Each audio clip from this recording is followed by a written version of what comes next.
नमस्कार मित्रांनो, welcome back to my channel. आणि आजचा आपल्या चॅलेंजचा आहे डे 7. सो आजची आपली रेसिपी आहे पनीर पोहा कटलेट.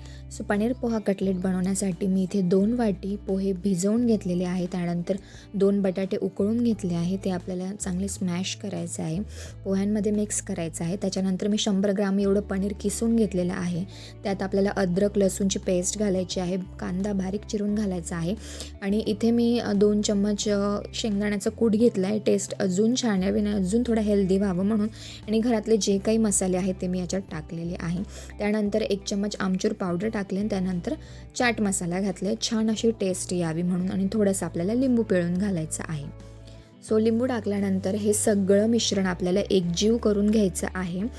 मीठ टाकायला विसरू नका, चवीनुसार आपल्याला मीठही याच्यात टाकायचं आहे. आणि तुम्ही याच्यात कोथिंबीरही घालायची आहे, बारीक चिरून, भरपूर तुम्हाला आवडत असेल त्या हिशोबाने. आणि त्यानंतर आपल्याला हे छान मळून घ्यायचं आहे. मळून झाल्यानंतर आपल्याला टिक्कीचा शेप द्यायचा आहे किंवा कटलेटचा तुम्ही वेगवेगळे शेप्सचे कटलेटही बनवू शकतात. इथे मी राऊंड शेपमध्ये बनवले आहे. आणि छान पॅन गरम झालं का थोडंसंच तेल टाकायचं आहे. मी तेलामध्ये नॉर्मल नुसते फ्राय केलेत असं म्हणू शकता, थोडंसंच तेल घालून. आणि इथे बघू शकता टिक्की किती छान झालेली आहे, टिक्की नाही, कटलेट किती छान झालेले आहे.